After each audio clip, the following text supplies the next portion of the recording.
Good morning, students.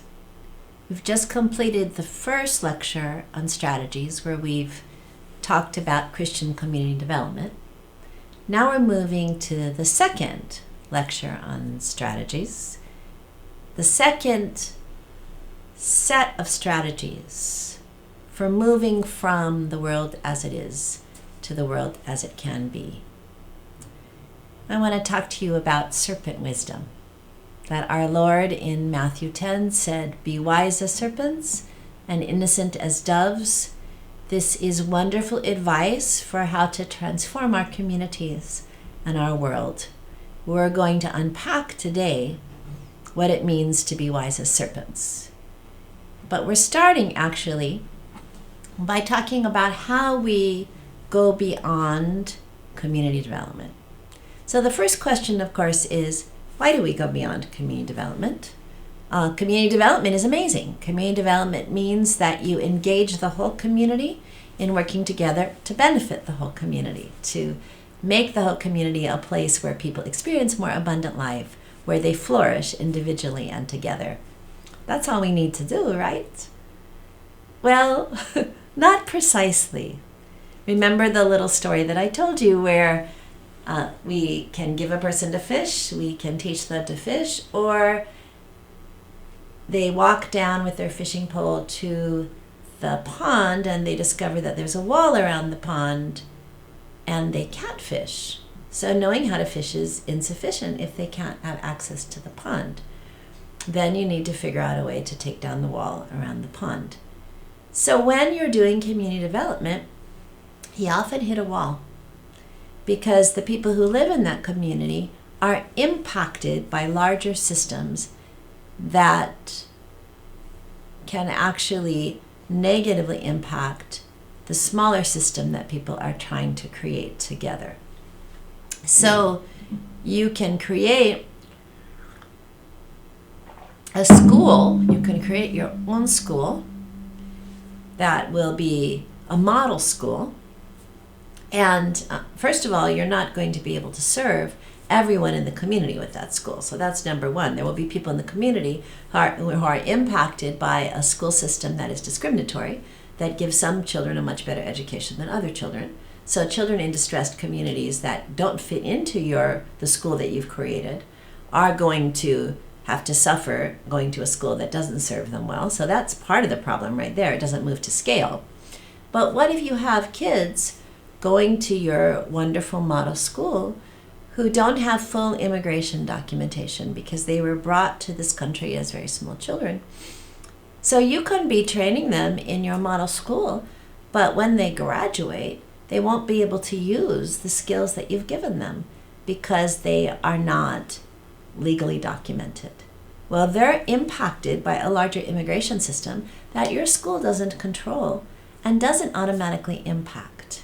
That's the point at which you begin to say, if I want to be a good steward, if we want to be good stewards of all that God has given us, do we have the capacity to impact larger systems?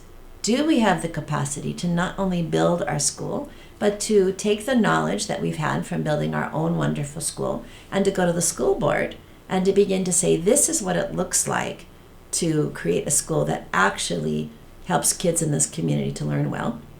Let's figure out how to use those same principles and policies in all of our schools. And let's call for that and let's push for that. Do we have the capacity for that? Do we have the capacity to go and deal with our legislative representatives and try to create an immigration system that really does create opportunities for a wider variety of people to be able to regularize their status in this country? So that's the stewardship question. What can we do? But then if you end up saying, yes, we can impact the broader system, then the question comes, then the natural question is, how can we impact the broader system? And that's where we come to what is called in the discipline theories of change. That there are different theories, there are different models for how people can impact the broader systems that affect their lives and their community. And each of these models has an implicit understanding of the core problem. So which of these models that I'm going to show you is the right one? Well, this is part of what I love, of course, about being defined in essence by our Christian faith, not by our membership in a particular political party, is that we don't have to be faithful to any of these models. The truth is that there are circumstances where the implicit problem that the model solves is in fact the most important problem. And there are places and times where it's a different implicit problem is the most important, and it takes a different theory of change to go after it. So we can use with whatever works in terms of these core models. So I think it's very important for us to understand them all.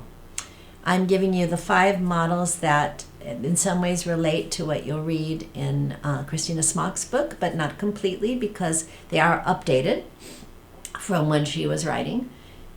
But as I go through them, you will see certain relationships, and I think it will help you to both understand the book and then to go beyond the book. So organizing is bringing people together to create systemic change, to change the broader systems that impact their lives. That's a working definition of organizing, community organizing. So if you understand that the implicit problem, the most important implicit problem, is that the people who live in the community don't control the most important resources that impact their lives. So for example, if you understand the most important problem to be in a distressed community, that people don't have access to small business capital, that they can't start small businesses because nobody will loan them the capital that they need, then you understand that the solution to that problem is economic development, that's your theory of change, is that you need to get the entities that supply resources for economic development to supply them to your community. In the United States, that's often a very racialized problem, so that the situation is that a certain racial group, African Americans, for example, have not had access traditionally to assets and to resources. And there are a number of reasons for that. That was not accidental. And so many African American pastors will say, forget taking the wall down around the pond. We need to own the pond. We need to be able to purchase the pond. And that's our core theory of change. So there's often truth in that, and that's often an important set of remedies. But then, of course, sometimes you change the complexion of the people who control the resources, but the resources are not, for that reason, more available to the whole community. And that's something that you really need to look at. But that is one of the theories of change, one of the models that I want you to understand. The second model, if you think the problem, the primary problem, is that there are resources and opportunities that within the existing system, but people in a distressed community just don't know they exist, whether that's intentional or accidental on the part of the systems, then your theory of change is give people the knowledge that they need about how to use the system. So very often, if we're talking, for example, about the immigration system, people don't have any idea how they can get access to effective lawyers that are low cost. Well, there are some ways in which effective low-cost lawyers exist, and you just need to be able to get access to them. And they can also teach you what you can do on your own. There are pro se clinics that teach you all the steps that you can do without having to pay a lawyer. People can teach you to know your rights so you can protect yourselves. Those are all things that you can learn that actually give you much more capacity to impact the broader systems, mechanisms that already exist within the broader systems that you can use. So there's a set of magnet schools in the city that I live in Los Angeles, that are much better schools. Your average poor family doesn't know how to get your child into a magnet school, even though in fact they are public schools. So the theory of change in that case is teach families in the community how to get into magnet schools. Voila, the problem is solved. So sometimes it is. It's a theory of change. Sometimes it's the best. Of course, sometimes those mechanisms just plain don't exist. But if they don't exist, that doesn't mean that you can't then create them. So the question is, how do you work together across different sectors to create new mechanisms? And sometimes that does not require a fight. In the city of Anaheim, a number of churches were very concerned about homelessness. And they realized that there were some ways in which the system really did not work to help homeless people get housed. There really weren't any mechanisms or on-ramps that were effective. So what they did was they initiated a collaboration between city officials, local businesses, city officials in different departments, because one of the problems is that the different departments didn't work well together. So city officials in different departments, the police, community organizations, nonprofits, the churches, and homeless-led organizations. So they initiated a collaboration between all of these groups, and the groups sat down and worked together until they came up with a unified, coordinated system for responding to the problem of homelessness. That's a potential approach that can be very effective in certain contexts. But what that approach requires is people in all of those sectors. Oh, the business community was involved too. Excuse me, I don't want to leave them out. It requires people in all of those sectors who do see that what's good for the community is good for them, that do have the best interests of the community at heart. That sometimes exists. It doesn't always exist, and we need to be honest about that. But if that's a possibility, it's certainly much better than creating a fight when you don't need to. But sometimes people need pressure. They need a fight because they are looking at their narrow self-interest and they are not looking at the best interest of the community. And they're being stubborn in that process. And then the theory of change is what we often call classic community organizing, which is where you engage community members in working together to influence public decision-making by applying a critical, massive pressure using confrontation and negotiation. So those first four have been around for quite some time. The last one has also been around for quite some time, and Christina Smock refers to it as transformative organizing. But the way in which she speaks about it refers to a version that is really outmoded. It's being done at a much more effective level now, this kind of transformational organizing. It's being done particularly by millennials. It's being done by young people.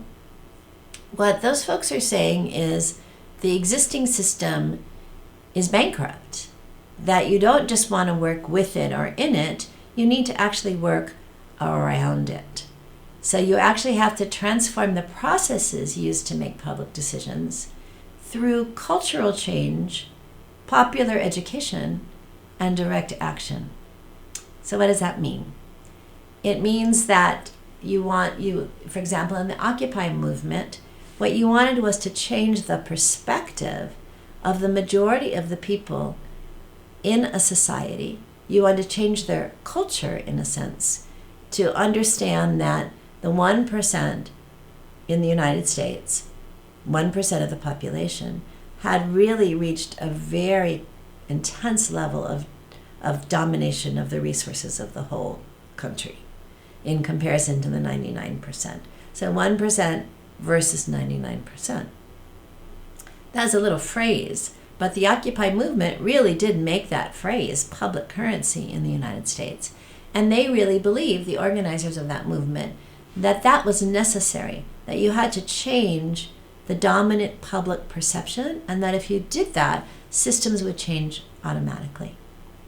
And they did it through very creative public actions that involved people sleeping outside for literally months in very uncomfortable situations, very uncomfortable contexts all over the country.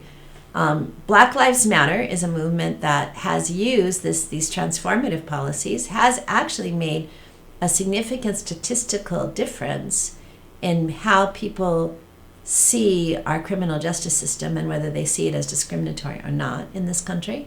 But Black Lives Matter has not limited themselves to this model. They've actually used a combination of these models in different places. So they are objectively more successful at actual community change than Occupy has been. But this is an important model for all of us to understand. There are places and times and contexts where it's the best model. Faith-rooted organizing is organizing as if God is real. And if faith-rooted organizing is Christian, it's organizing as if Jesus is risen. So it means taking into account all that is true about human nature, all that is true about power, all that is true about community, taking into account all that we learn from Revelation about all of those different areas of life as we use any model. So we can use any of these models, but we need to use them as if God is real and Jesus is risen, because God is real and Jesus is risen. And it is through the lens of our faith that we see reality most fully. So faith-rooted organizing organizes in this way, brings people together in a way that is completely guided and shaped by our Christian faith, and also brings people together realizing that we have unique gifts to contribute that come out of our faith to the larger movement for justice, which is God's movement, which is the movement of the Spirit.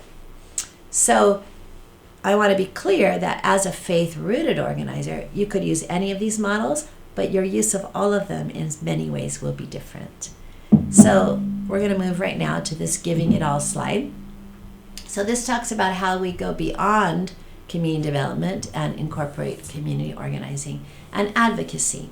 Now, advocacy is the process of influencing public decision making. It is a tool of community organizing. When people are in all of the systems we talked about, influencing public decisions, whether they are decisions by the democratic public or decisions by a public decision maker like a representative, a legislator, that process of advocacy is always integrated with community organizing.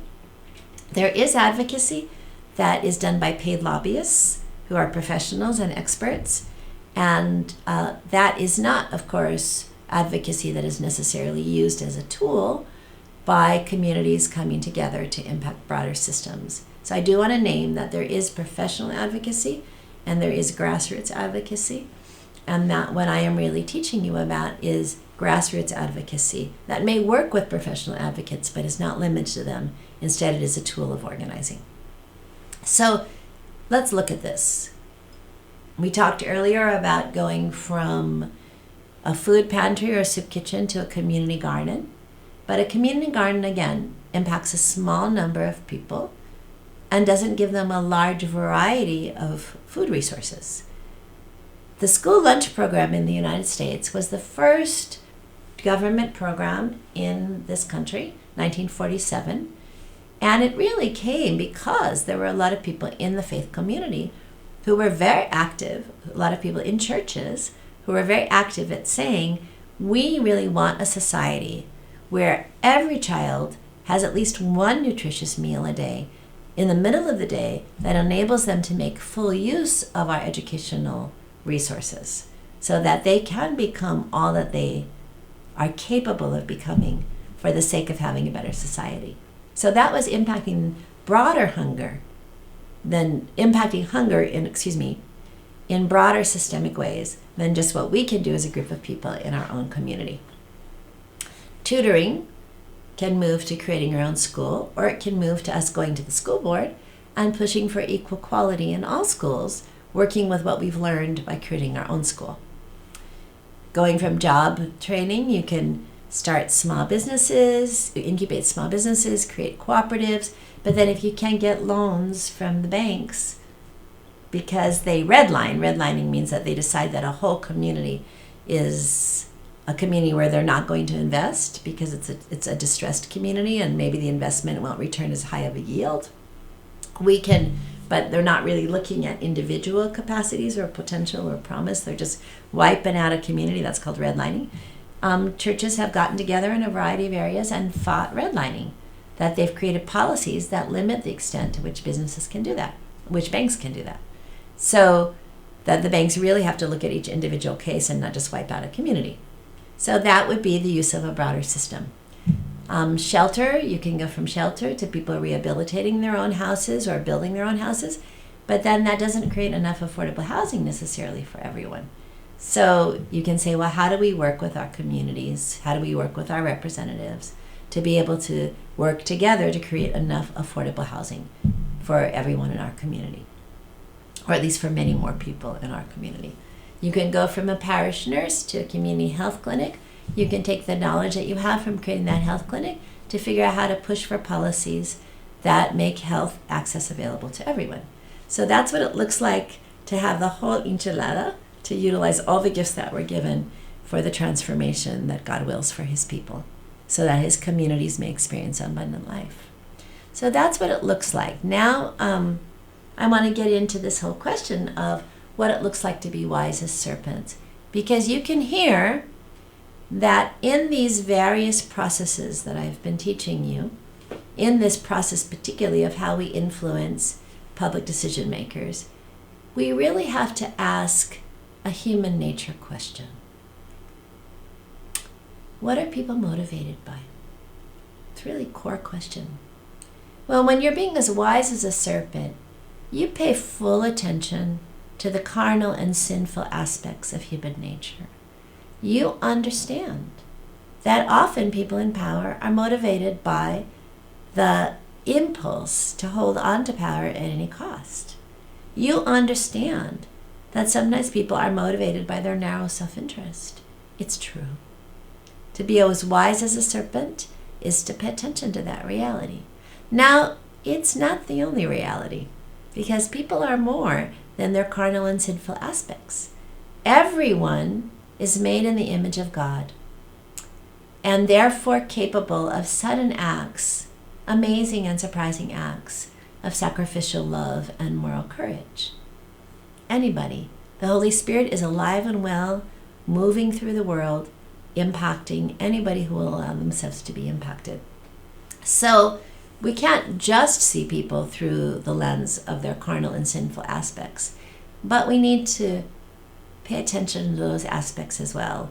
And that's what it means to be wise as serpents. So I want to talk about how do we do that faithfully. Because if the Lord commanded it, we can do it faithfully. Amen? So the question is, how do we do it faithfully? And I think that we need to look at an example that Jesus gave us. I think this is one of my favorite all-time parables. This is Luke 18, 1-8. Let's read it together. And Jesus told them a parable to the effect that they ought always to pray and not lose heart. He said, in a certain city there was a judge who neither feared God nor regarded man. And there was a widow in that city who kept coming to him and saying, "Vindicate me against my adversary."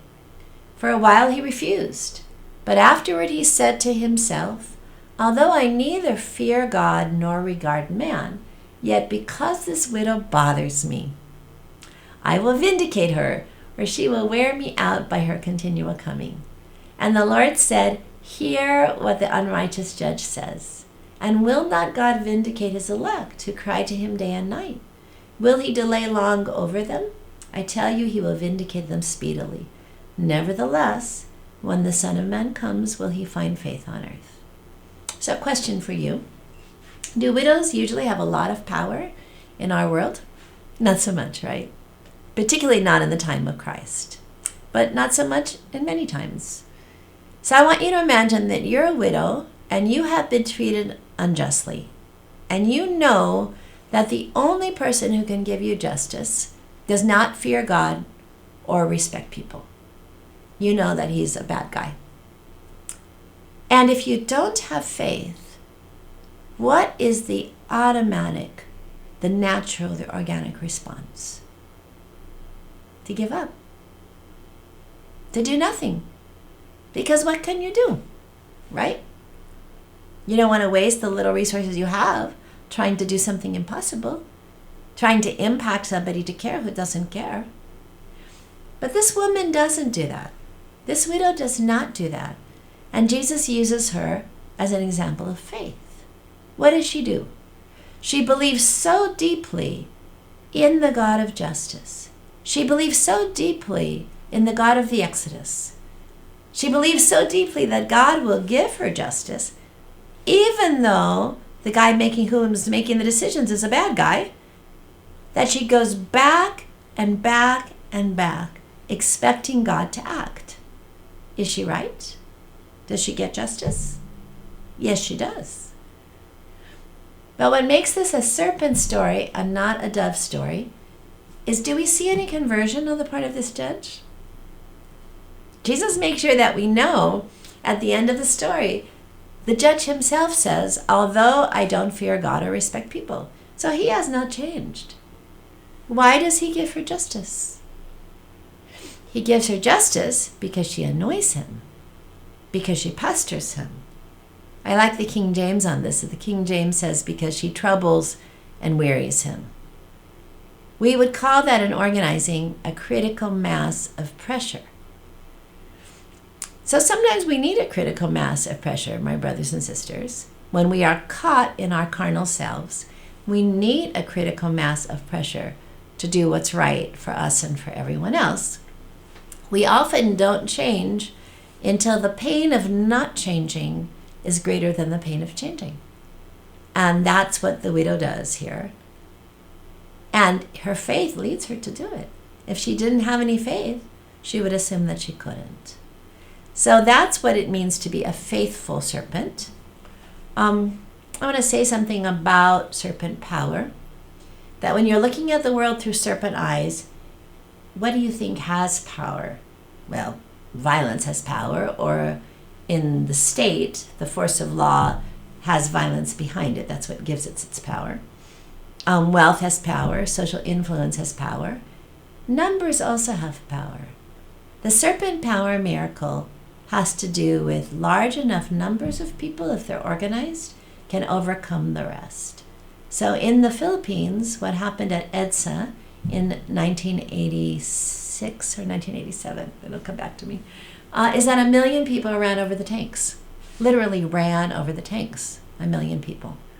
So it can have enormous power just to have enormous numbers of people.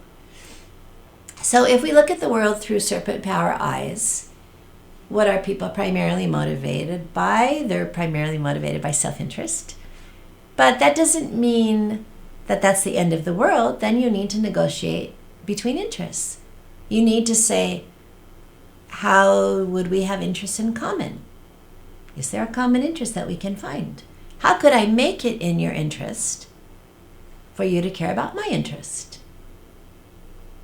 It's not evil, it's animal. What's always in the interest of a politician? What's always in the interest of a politician is maintaining their position, getting elected, getting reelected. And in order to do that, you need the 3 C's. You need constituency, connections, and case. Constituency are the people who can put you in office or take you out of office. If I try to influence a politician in New York, I probably don't have that capacity. I'm not part of his constituency. Connections are people with wealth, with influence, with more capacity than others to influence.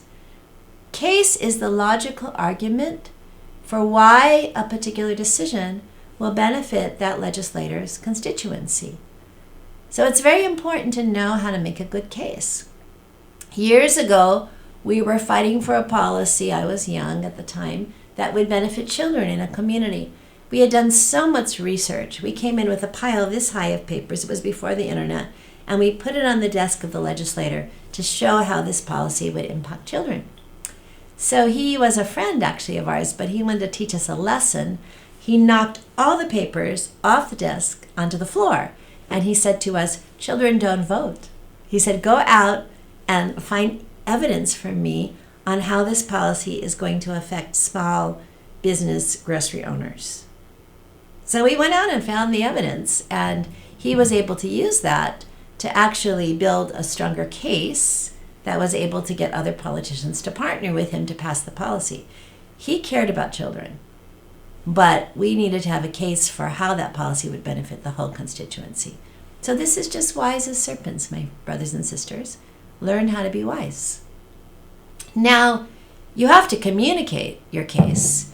You have to communicate the variety of constituency that's involved. By the way, you want as diverse of a constituency as possible. When the African American and Hispanic pastors came together in South Los Angeles to visit legislators, the doors flung open because those groups had never come together before. So as diverse of a constituency as you can bring, the more effective in building pressure you may be. You have to communicate directly, which means you don't communicate just once. You know how God uses surround sound, that if you need to learn a lesson, you notice that it's actually coming to you or at you from multiple directions. We need to create surround sound many times for our representatives to be able to hear us. And we communicate not only directly, but indirectly. So media is indirect communication. Indirect communication is also the chain of influence. So let me explain that a little bit. Let me explain it through a story.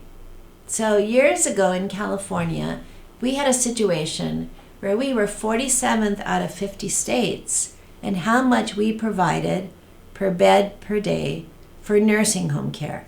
Nursing homes are centers where frail elderly people and disabled people are cared for.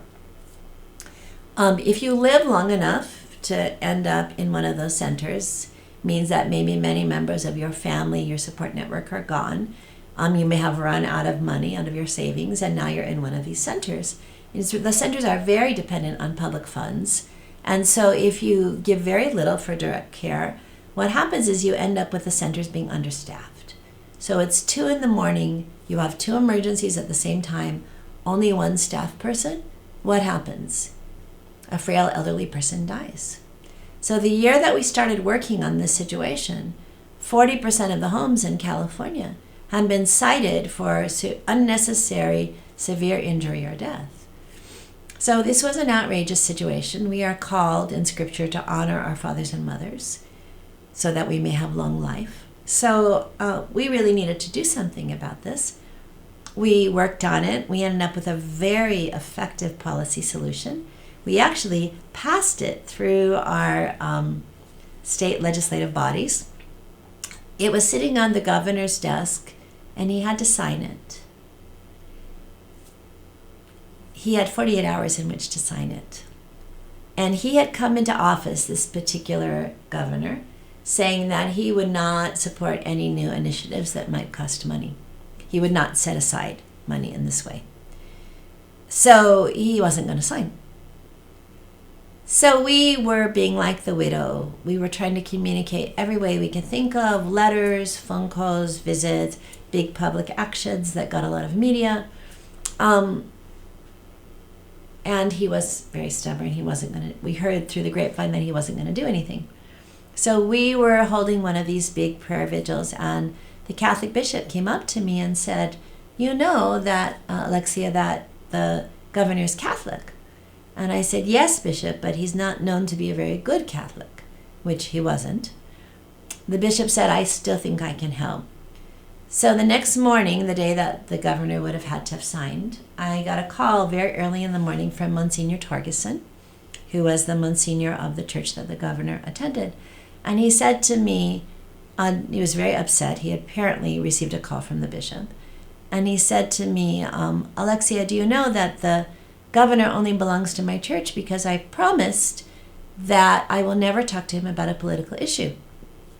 So I was sitting there thinking and praying. He said to me, "Do you want the governor to leave my church?" So I realized as I was praying that the governor's wife is a very serious Catholic, his wife at the time. And so I said to the Monsignor, "Why don't you talk to Maria?" It was a moment of silence, and he said, "I could do that." And the governor signed. So we could not get to a direct conversation with the governor, but we could get to the bishop could get to the Monsignor could get to Maria, and Maria could get to the governor. So that's called the chain of influence. That's an indirect way of communicating with people in power, people who are public decision makers. That's very shrewd. There's a point where Jesus said, "The sons and daughters of the kingdom are not as shrewd as the sons and daughters of the world." I don't think he meant that as a compliment to the sons and daughters of the kingdom, because the sons and daughters of the kingdom are plenty shrewd, when it comes to our own narrow self-interest. We're just not shrewd when it comes to the kingdom of God. And so this is a call, really, to be wise as a serpent. It's a call to use the gift of our shrewdness for God's purposes. Escalation, by the way, is a little improvement on what the widow did. Says we don't just go once, we have to go over and over again, but we may have to get a little stronger every time. So if the widow was a modern widow, she would have started to bring other widows with her, and perhaps more and more widows and other people who are allies, and that ultimately would have made a difference. So that's the end of our slideshow, looking at how to be wise as serpents. And now our next lecture will look at how to be innocent as doves.